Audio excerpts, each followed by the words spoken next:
Dans mon métier, il n'y a pas de limite, c'est pas comme dans la vraie vie. Que ce soit une app, un site ou un jeu vidéo, on l'imagine, on le développe, et quelques lignes de code plus tard, ça prend vie. Dès que j'arrive le matin, je regarde le planning de mes tâches et je m'y mets. Sur un même projet, on travaille toujours en équipe. Je collabore avec d'autres développeurs et des designers aussi. Je m'appuie aussi beaucoup sur la communauté des développeurs à l'échelle globale. Il y a énormément de forums, de tutoriels en ligne.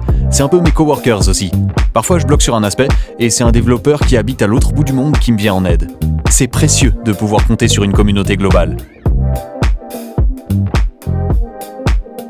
Ici, je travaille en agence, donc on répond aux besoins de clients très différents. D'abord, on analyse les besoins du client. Ensuite, l'équipe conçoit le site en respectant le cahier des charges. Après, on rentre dans le vif du sujet.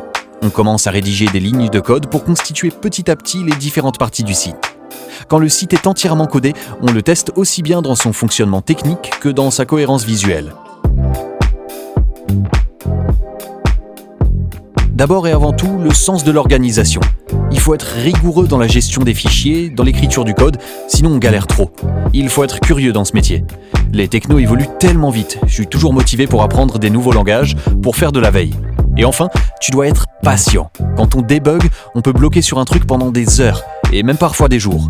Il faut être méthodique et persévérant dans ces moments-là. Une fois qu'on a résolu le bug, par contre, c'est une immense satisfaction. Chaque projet est spécifique, on fait toujours des choses différentes. Aucun jour ne se ressemble, et j'apprends quelque chose de nouveau tout le temps.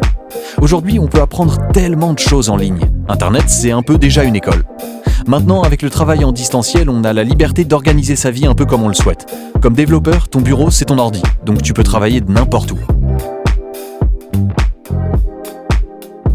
Demain, j'ai hâte d'y être. Le Web3 qu'on annonce comme le successeur d'Internet qu'on connaît aujourd'hui, c'est super stimulant. Pouvoir s'immerger dans le contenu avec la réalité virtuelle, décentraliser les plateformes, enfin redonner le pouvoir à l'utilisateur. Tout est à développer et c'est un Eldorado pour les codeurs. À nous de jouer.